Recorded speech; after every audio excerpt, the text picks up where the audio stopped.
You're watching Mc&T Sports Report on CHCO-TV. And now, with apologies to Don Henley, here are the real boys of summer, Evan and Joe. I'm Joe Ticotsky down in New Haven, Connecticut. And I'm Evan McFarlane here, emerging from the fog in St. Andrews, New Brunswick, Canada. And as Mark mentioned in the opening, we are indeed the real boys of summer. And you're watching episode 57 of Mc&T Sports Report. That might be true, but I have not yet experienced summer here yet. It's been pretty dismal. So just waiting to peak. The boys of spring/summer. Yeah, there we go. That sounds better. Well, to start out, let's go back to a segment that we haven't done in over a year. The always imitated, never duplicated viewer mail. There we go. All right. We'll do a quick version. I will start us out. Sure. Suzanne from Dieppe, New Brunswick writes in to say, Joe, we know you're from Connecticut. We know you're a huge basketball fan, and we know you're easy on the eyes. Too kind, too kind. Please tell us another tidbit or two about yourself that our TV fans may not know. Okay, two true stories. I have had one broken bone in my entire life, and it was at birth when I broke my collarbone. I weighed 10 and a half pounds at birth. Whoa. Yeah. I think they were looking at my mom for some abuse right at birth there. Broken collarbone at birth. And then the other one was my brush with fame, where I literally almost ran into Paul McCartney. I was in Los Angeles about 20 years ago on vacation, and this guy comes barreling towards me on a bicycle, and I instantly recognize who it is, and I yell out, "Hey, you're Paul McCartney!" And the guy that he was with, who I don't know if he was security or whatever, yelled something at us, but luckily I had my trusty disposable camera on me, and I was able to snap the epic photo that you're now seeing on the background or on your screen there. So that was where Paul McCartney almost ran headfirst into me on a bicycle. That is hilarious. Back to your first point, man, you and I would have been a wicked heavyweight tandem team, because I was a little over 10 pounds too when I was born. Nice. Yeah. Our poor mothers. So what do you have for your viewer mail? So we've got one. People might recognize this name. Rory from Ireland writes and asks, Evan, we all know you're a pro golfer at the Algonquin in St. Andrews. Have you ever had a hole-in-one? And what's the toughest course you've ever played? It's a good two-part question, Rory. You're a little bit better at golf than I am, but I appreciate that you do take your time to tune into our amazing show. Yes, funny fact, I have two hole-in-ones, actually. I had one about 7 or 8 years ago, both here on the Algonquin, and then I had another one in a tournament here about 4 or 5 years ago, and that one was a little more expensive. I do have one on our simulator as well that we put up in the wintertime, so that's a big, there's kind of an argument about that one. In the golf world. Simulator? Yeah, do simulator hole-in-ones actually count? I say yes, just because I have one, and there's only one more that's been in this building, but there's been some discrepancy, so we'll go with two. Hardest course, they're all hard. Let's go with toughest conditions, and Rory could attest to the day that I played that Irish conditions are tough. I wasn't in Ireland, but it felt like it. I played Crowbush and PEI. It couldn't have been any more windy, and it was a grind. It was mentally and physically exhausting. But if you have a chance to get out there, definitely go check that out, Crowbush and PEI. Maybe stop by the Algonquin in New Brunswick on your way through. It's a good little 1-2 punch. But yeah, I don't want to play in those conditions ever again. I think we got rain, snow, sleet, 90 degrees. We had it all in one day. Nice. Good golf stuff. All right. Well, that wraps up a quick edition of viewer mail. Moving on, if you hadn't known already from some of our previous episodes, the world's oldest remaining basketball court is actually located right in St. Stephen, New Brunswick. And coming up from August 11th to 13th, there will be numerous events supporting the cause. Eventually will be a museum of basketball in the town, including a celebrity charity golf tournament. The second annual golf tournament is called the Archie, and it's named after Lyman Archibald, who is a protege of Dr. James Naismith, creator of the great game of basketball. And that event will be held at the Algonquin, right in St. Andrews. Our main man, Tom Liston, and his crew have assembled some great celebrity guests once again. And for more info on all the events, go to worldsoldestbasketballcourt.com. And defending his title at the golf tournament will be none other than the young man on the right side of your screen. Evan, are you ready to go back to back? I don't know if that, I think Tom's blacklisted me. I think I'm just going to be the volunteer guy this year, but no, I had a great time with the boys last year, and Tom doesn't know it, but I've been giving them a lot of pep talk and some sneaky lesson tips and stuff in the background. So whether I'm with them or not, I feel very confident that my fellows are going to roll back to back. Well, if you're not in it, you could retire undefeated. No, that's the plan. And then right before that, August 7th to 10th, I will be back in the lovely St. Andrews, my home away from home, for our annual Basketball by the Sea camp, held at Sir James Dunn Academy, right down the road from the CHCO studios. And I'll once again be bringing along Yale grad and basketball great Brandon Sherrod for the camp, which started back in 2014. So we are both old timers. I would give you registration info, but our morning and night sessions are both sold out about 6 weeks in advance. So we're excited about that. And I know, Evan, you'll make an appearance there at some point. Absolutely. I usually come for the dunk contest. Yeah, I want to come in second, not third. And let's hit two more short segments we haven't had time for in a while. First is the music spotlight. As you know, we can't play the tunes, so we'll just talk about it. There's a woman named Heather Langeal of Halifax, who I saw online. She recently had a top 3 Atlantic Canadian hit with a tune called Out of My Mind. She's got an amazing voice, so you can check her out on YouTube or wherever you download your music. I believe Napster is Evan's choice for downloading music these days. Is that making a comeback? You're dating yourself. And then you have someone for the music spotlight?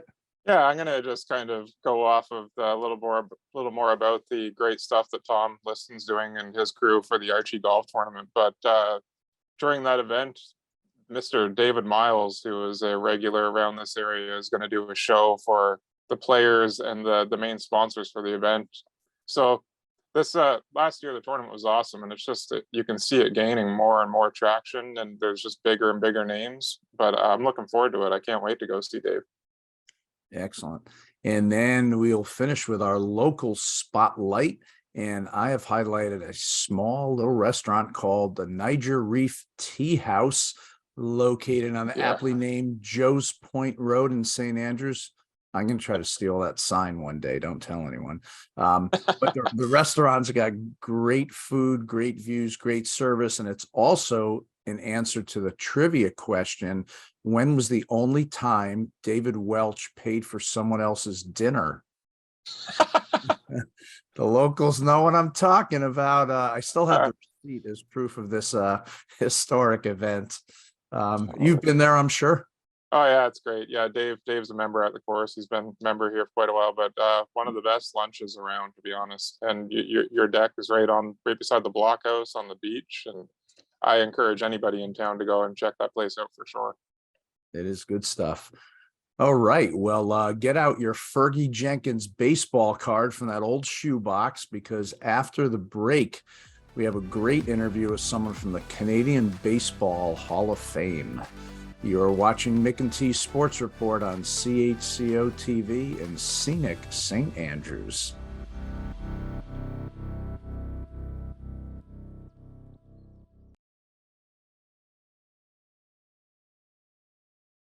Welcome back to Mc&T Sports Report here on CHCO-TV. The Canadian Baseball Hall of Fame and Museum is located on 32 acres in St. Mary's, Ontario. The hall commemorates great players, teams, and accomplishments of baseball in Canada. Founded in 1982 in Toronto at Exhibition Place, It later moved to Ontario Place Theme Park. Then in 1998, the doors officially opened in St. Mary's. The hall is dedicated to preserving Canada's baseball heritage, which dates back to 1838, when a game of baseball was played in Beachville, Ontario, and even further back to the late 1700s, when baseball was played right in New Brunswick. The Hall of Fame hosts over 900 events on site yearly and is developed to include 4 baseball fields, museum space, and trails. To tell us more, let's meet Scott Crawford, Director of Operations at the Canadian Baseball Hall of Fame and Museum. Scott, welcome to the show. Hey, good to be here, Joe and Evan. Hope you guys are doing well. Yeah, you as well. Thank you. Okay, how many inductees are there in the Canadian Baseball Hall of Fame, and how many are actually Canadian? Yeah, well, we have 155 Hall of Famers currently, and we've been inducting people for about 35 years. So we usually 3 or 4 each year, and currently there's 71% are Canadian-born people in our Hall of Fame. Okay, excellent. Evan. Solid majority. What does it take for a non-Canadian to get inducted into the Canadian Hall of Fame? Yeah, it's a good question. I mean, being mostly they are Canadian, but there's basically the all-time great Blue Jay Expos in our Hall of Fame. So you have done something significant in the game of baseball in Canada. For example, like this year we inducted John Olerud and Jesse Barfield, right? I mean, 2 of the greatest Blue Jays of all time. But in past years, we've done expos like Tim Wallach and Tim Raines and Andre Dawson and Gary Carter and Steve Rogers. So you can't just play, 1 or 2 years with the Blue Jays or expos and think you're getting in the Hall. You have to have a significant career with the Blue Jays or expos, and that would really help you get in the Hall of Fame. So you're saying my main man, Art Shamsky of the Expos, will not get in? Well, he might have a tough time, but you never say never, but it could be tough. I had a scorching 2 years of Little League here in St. Andrews, New Brunswick. I threw like 40-mile-an-hour heaters when I was 13, and my ballot has not come in the mail yet. Sounds like you had quite the arm back then. And yeah, cannon. Yeah, it's too bad you switched to golf. You should have kept playing baseball. Probably would have made more. Hi, Scott, say I'm a first-time visitor to the hall. Give me a good little game plan on things to do while I'm there for the day. Yeah, well, you got to remember, like, the Hall of Fame itself is a museum, but we have a 32-acre site. So there's ball games going on all the time. There's walking trails, there's picnic grounds. So we always tell people, you spend maybe, an hour in the museum, but go outside and watch a few innings of baseball, go for a walk around the site. And but inside the museum, I mean, we just expanded in 2018, so we're about 3,500 square feet, and there's all kinds. I mean, we have Babe Ruth items, we have Jackie Robinson items, we have Joe Carter items from the World Series winning home run. Of course, Larry Walker and Fergie Jenkins items. So there's a wide variety of things, and the plaque gallery is one you don't want to miss. I mean, like we mentioned, there's 155 Hall of Famers, and people spend a long time because we all know who Joe Carter is or Andre Dawson is, but then you look at the plaque to the right of them or above them and you're like, well, who's that? And then you start reading their stories, and that's just a way to get to know Canadian baseball. So I mean, inside the museum, outside watching the future of the game, because you can go watch kids play, there's a lot to do when you come here for a day. So they have outside tournaments and teams come into play? Yep, we have 32 acres with 4 baseball fields. So we have about 1,000 events here in the summertime, and our summer sort of goes mid-April to mid-October. But any day of the week, you can come watch some kids play ball. And it's there's beginner baseball, of course, because we got little field that hosts like 8, 9-year-olds, but we got also a regulation size field that holds the best teenagers in the province play there as well. Now there's also a quarry there for swimming. Yeah, it's awesome. It's Canada's largest outdoor swimming pool. It's run by the town of St. Mary's. It's a baseball throw or a golf ball hit. Well, it's probably half a golf ball hit away for Evan. Because he can hit the ball pretty good, but it's right beside the Hall of Fame. It's run by the town, and it's a beautiful swimming hole that people can go swimming and enjoy, cool off in the hot summer day. Nice. Evan. Yeah, so we talked about how many Canadians there are and how little about, like, people know about who's gone through, and why don't you give us who your two favorite retired Canadian players, or the two best players you think from Canada of all time were, and the two best current ones at the moment? Yeah, for sure. I mean, it's no debate that Fergie Jenkins and Larry Walker are the two greatest Canadians to ever play Major League Baseball. They're the only two in the National Baseball Hall of Fame in Cooperstown, New York. Fergie, of course, went in first because he played before Larry did. But Fergie won the Cy Young. He's an all-star. Larry Walker won the MVP. He's won 3 batting titles. He's Silver Slugger, Gold Gloves.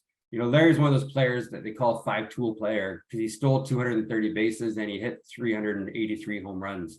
Fergie Jenkins struck out 3,000 hitters and won 284 games. So those two are easily the best two guys out of Canada. Fergie's, of course, from Ontario, and Larry's from British Columbia. So we're pretty proud of those two. And currently, I mean, you got to look at Joey Votto. I mean, Joey Votto is going to be the 3rd Canadian in the National Hall of Fame down in Cooperstown 2 years after he retires. He just came back from injury, so hopefully he has a good second half of the season. But I mean, he's 39. He's near the tail end of his career, as we all know. Pro sports, you don't have a long career. But Joey's legendary, and he's definitely one of the best that's been playing lately. Up and comers or young guys, Canada has so many. I like to pick right now Josh Naylor. He plays for Cleveland. He's from Mississauga, Ontario, and he plays for Cleveland. And he's hitting. Last I looked, he's hitting 290, and he's got 55 RBIs, and we're only halfway through the season, and so I mean he's going to finish with 100 RBIs, and he should be going to the All-Star game in July. So hopefully that happens.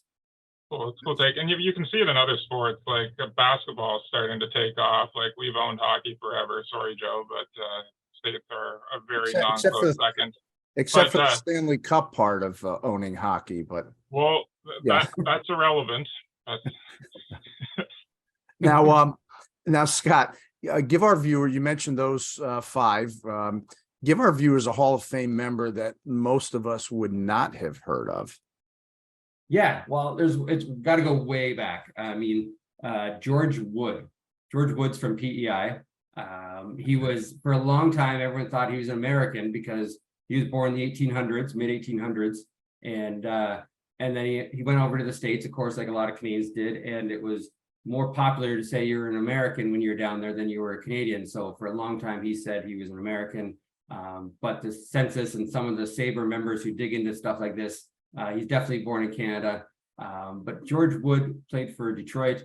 And if you remember, well, you won't remember, but if you remember reading about the Spalding World Tour in the late 1880s, I mean, Spalding, of course, was a player and then became obviously a manufacturer of baseball equipment, but he brought the best of the best around the world in the late 1800s, and he had George Wood on his team. And you didn't travel the world at that time. It was pretty difficult to travel the world in the 1800s, obviously, right. But he brought George Wood with him, and that just goes to show you that George was one of the best players in all of baseball back then. And lo and behold, he's in our Hall of Fame, and he's a Canadian-born guy. So it was pretty cool to learn more about George. Yeah, I was reading up on him. He actually played a game in Cuba. He played an integrated game in New Orleans, and he made his major league debut with the Worcester Ruby Legs, which Worcester's about an hour and a half north of me in the National League. But yeah, pretty amazing career. All right, one quick final question, and we'll get you out here. Any shot that Expos make a return to Major League Baseball? Tough question, Joe. Of course, 100% hope so. I mean, more baseball, as you guys know, like more of your favorite sport in your area is a good thing. So more baseball in Canada is a great thing for us and for the kids that love the game. It's going to be difficult. They had that plan for a split season with Tampa Bay that was going to be the plan, and then Major League Baseball said no to that.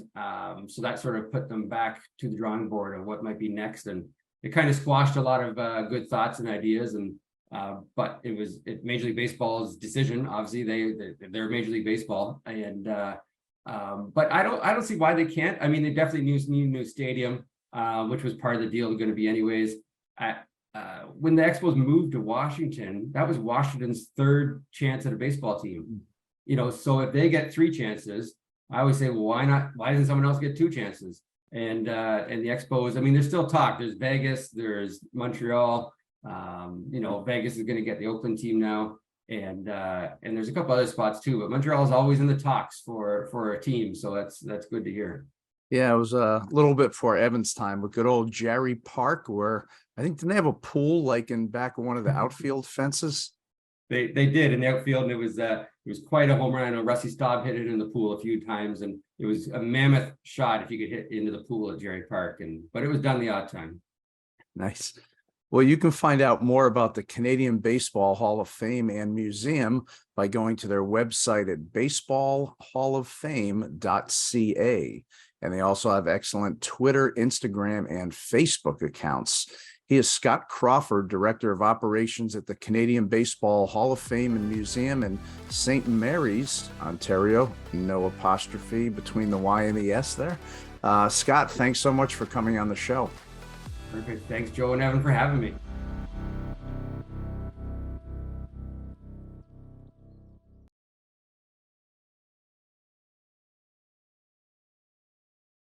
Welcome back to Mc&T Sports Report on CHCO-TV. Ev, a pretty cool baseball interview there with Scott Crawford. Sounds like an impressive place. It is a cool spot. It's really neat that we can have that much Canadian history too tied into one building. And if you're ever there, go to the very back, and there is a mural painting of me. It's really small. It's kind of like a Where's Waldo photo. You kind of have to dig to find it, but I am in there, and I encourage everybody to go and try to find it. But it is, a lot of people say like, oh, big deal Canadian, but it would almost be like, well, there's no curling Hall of Fame in the US. So yeah, exactly. Let's celebrate what we've got. We've had some good players. They should be acknowledged. That is, and it seems like a great setup with the baseball fields on the grounds and everything that they have there. So now we just get the Expos back, and then we got a little Eastern Canada, or a little maybe we'll have a St. Andrews baseball team one of these days. Yeah, we'll put one of the Charlotte County Beer League teams up against the Jays. The way they're playing lately, we might beat them. All right, let us move on to the shout outs. I will start us out. I'm going to go with Kaylee Kilpatrick, and she is not only the girls basketball coach and a teacher at Rossay Netherwood School, but she was recently named the MVP of the Maritime Women's Basketball Association for the 2023 season, averaged a league high 18.3 points per game, and led the Port City Fog, great name, to the finals of the MWBA. She did play collegiately at the University of New Hampshire, as well as in Europe and Australia after college. And I'm excited to let everyone know that she will also be working at our camp next month, which now moves me to the third best player on the staff. And but yeah, she's impressive. So we're excited to have her. Yeah, awesome. What do you have for a shout out? Yeah, so let's keep going on the trend of camp staff, but shout out to former camp staff and your friend who you introduced me to, Miss Carrie Stoley, who was recently married. So that's another one off the list. All of these camp counselors just breaking past campers' hearts by getting locked down. But congrats, Carrie, and we wish you the best in the future. And we will try to get her back up there. She worked our first camp back in 2014, which seems like eons ago, but yeah.